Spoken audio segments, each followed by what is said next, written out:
na verdade, eu comecei fazendo cover. Com 15 anos eu cantava, só que eu não cantava música cristã. Eu cantava sertanejo universitário. Luan Santana, Jorge Mateus, essa galera. Você chegou a gravar com o Luan Santana, né? Eu gravei Ninguém Explica Deus com ele, né? Ah, legal. Mas foi por um projeto do Criança Esperança, que a gente fez um feat juntos, assim. Só que não era isso que eu entendia como o que Deus tinha pra mim. Entenda, não é que Deus vai me mandar fazer alguma coisa, não é que Deus é um ditador, porque ele não é. Eu só não sentia estar cumprindo o meu propósito naquilo que pra mim é vida. Daquilo que pra mim são os meus conceitos. Assim como você tem o seu conceito, você tem o seu, eu tenho o meu. E desde criança, por eu ter nascido em um lar cristão, em um lar evangélico, vamos dizer assim, para as pessoas entenderem, eu aprendi muito sobre quem era Deus e sobre o que Deus esperava dos filhos. Mas, ao mesmo tempo, eu sempre tive o poder, que eu acho que é muito bom a gente falar sobre isso, que as pessoas não entendem, um poder de escolha. Um poder de, poxa, eu quero isso pra mim, eu não quero isso pra mim, eu posso escolher isso ou eu não posso. Deus não é um pai ditador. Ele não vai dizer pra mim, se você não fizer isso, eu vou te amar menos. Se você não cumprir o que eu tenho pra você, você sai daqui que eu nunca mais vou te aceitar. Então, não, meu pai sempre me explicou muito sobre isso. Embora a igreja, a instituição não concordasse com o que eu estava fazendo, aconteceu, inclusive, de um pastor chegar pro meu pai e falar assim, o que sua filha tá fazendo? Por que ela tá cantando música secular, se ela é cristã? E meu pai teve uma conversa muito sábia comigo, que eu acho que é isso que um pai tem que fazer, isso que um pastor tem que fazer, que é sentar e entender qual que é o papel que nós entendemos Cristo, Deus como trindade, como Jesus Cristo, que é o nosso irmão, o nosso melhor amigo e tal. E nós entendemos Deus como pai, o mediador de tudo, quem criou tudo, ele simplesmente é o que é. E nós entendemos o Espírito Santo como o conselheiro e o convencedor. Ou seja, ele não vai me impor nada. Ele vai me dizer o porquê e eu vou entender se eu quiser. E o papel é dele de me convencer. Então, meu pai sentou comigo e falou, vieram falar comigo o que você está fazendo. Quero dizer que sua voz é linda. Que eu te apoio no que você quiser fazer. Você é minha filha, eu não te amo menos, nem te amo mais por causa da religião que você segue. Mas eu oro para que o Espírito Santo fale com você e te direcione se é isso mesmo ou se você tem outro propósito de vida. Eu fiquei ainda assim 6 meses cantando só música secular.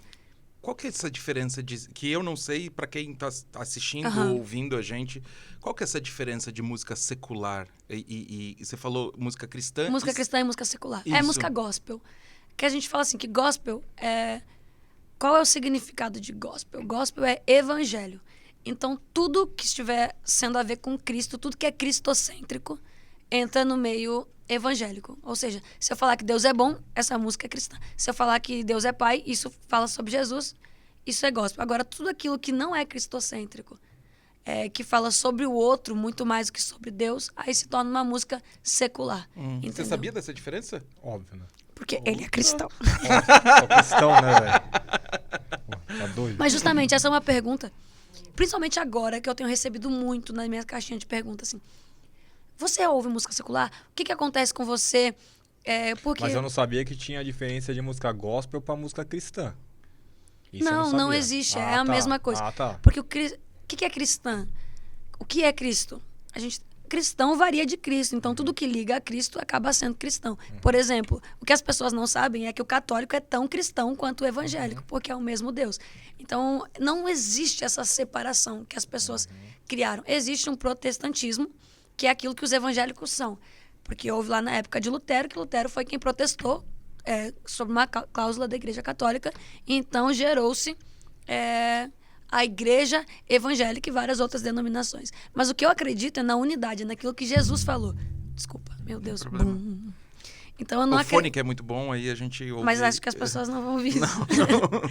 Eu acredito na unidade, eu acredito no amor, eu acredito sobre todas as coisas que Cristo veio para unir a igreja. Então, a partir do momento que isso começa a se tornar divisão, não é bom. E hoje em dia, quando me falam sobre música secular, música gospel e tudo mais, eu entendo sobre quem Cristo é. Eu entendo que se fala sobre amor, se fala sobre coisas boas, sobre aquilo que Cristo pregou, essa música tem a ver com Jesus, entendeu?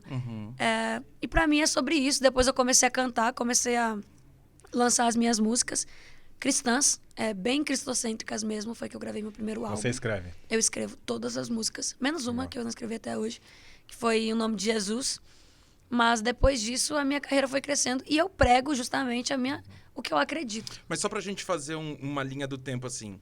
Quando a Isadora, com 15 anos, aparece na internet com um vlogger, você toca, acho que é o ukulele, né? Eu toco ukulele e violão. O ukulele e Na violão. internet. E você canta música ou não, você já entra com músicas... Quando eu tinha 15 anos? Isso, ou não, você meio que fazia cover de bandas pop, assim, que não tinham nada a ver com a igreja. Cara, eu só fazia cover de música, por exemplo, muita música sertaneja eu fiz, porque eu gostava muito de sertanejo na época. E eu tocava um pouquinho, assim, de nada, de pop, assim, só. E aí, depois que houve essa transição, entendeu? Que foi uma transição, tipo, não, agora eu paro com isso, então eu parei. Aquilo lá já não existe mais, aquilo que eu cantava já não fazia sentido pra mim. Não é que não existe, não fazia sentido pra mim, porque eu não excluo da minha história. Sim. Entendeu? Seria muito inválido da minha parte dizer que... Os vídeos estão lá ainda? Os vídeos, tem uns vídeos ainda na internet. Mas teve um momento crucial pra mim, que foi um momento de encontro genuíno com a verdade, que eu resolvi, tá? Eu não fui obrigada, nem meu pai me manipulou, nem a religião, nem nada. Foi muito pessoal a minha decisão de me manter cantando só sobre Jesus, porque eu acreditava que ele é que ia mudar a vida das pessoas, entendeu? E aí o pessoal que seguia você, tipo, reclamou, achou... Porque tem isso muito, assim, né? Os fãs, às vezes eles acham não entendem, que... né? Às vezes eles têm essa impressão de ter não um poder, mas um controle em cima, né? Cara, pegando esse gancho mesmo, assim, de fãs, aí você já tinha alguns fãs cantando secular, né? Sim. E quando você deu essa virada de chave, você acha que esses fãs antigos, eles entenderam, não entenderam? O que você acha? Então, eu não era tão conhecida. Eu tinha 50, 60 mil inscritos no meu canal. Porém, eu já batia vídeos com 100 mil views de música cover, assim, e tal. Só que o que aconteceu? Os meus 2 primeiros covers que eu lancei já eram gospel. Então, a minha primeira imagem de todas foi gospel. E aí, depois, eu transicionei pro secular, porque eu vi que era o que dava mais resultado na época. Não posso ser hipócrita em dizer que, nossa, não era por causa de números, porque o meu coração girava em torno daquilo. E aí foi que eu lancei. Então, eu não acho que eles tiveram um choque em me ver cantando gospel, porque eles já tinham visto antes. Então, acho que eles tiveram até um confronto pessoal, de tipo assim, nossa, ela voltou. Ela retomou aquilo que ela tinha começado, entendeu? E, assim, tem muita gente que ainda me encontra e fala, cara, eu te acompanhava desde a época do sertanejo. Eu não cheguei a receber crítica, assim, poxa, volta a cantar. Não, eu fui muito respeitada nessa área. É demais isso aí, né? Imagina a pessoa que nem conhecia a palavra, né? Isso é demais. Só que eu acho que, assim, em tudo, tá? Tanto vocês, tanto vocês dois quanto a mim, quando a pessoa ela encontra verdade naquilo que você está fazendo, não importa, ela compra o seu produto. Sim. Ela compra. Se você falar da sua marca com propriedade, se você garantir pra mim, igual ele tava fazendo uma baita propaganda do tecido, ele fala, cara, tem que te apresentar isso, isso, isso. Eu já comprei a ideia na hora, porque ele fala com tanta verdade que pra mim já me ganhou na hora. Então, acho que o que aconteceu comigo foi que as pessoas viram tanta verdade naquilo que eu tava fazendo que não houve espaço pra dúvida. Tipo, será que ela vai voltar? Será que é isso que eu tenho pra vida dela? Não, foi tão verdadeiro que eles simplesmente imergiram naquilo que eu acreditava.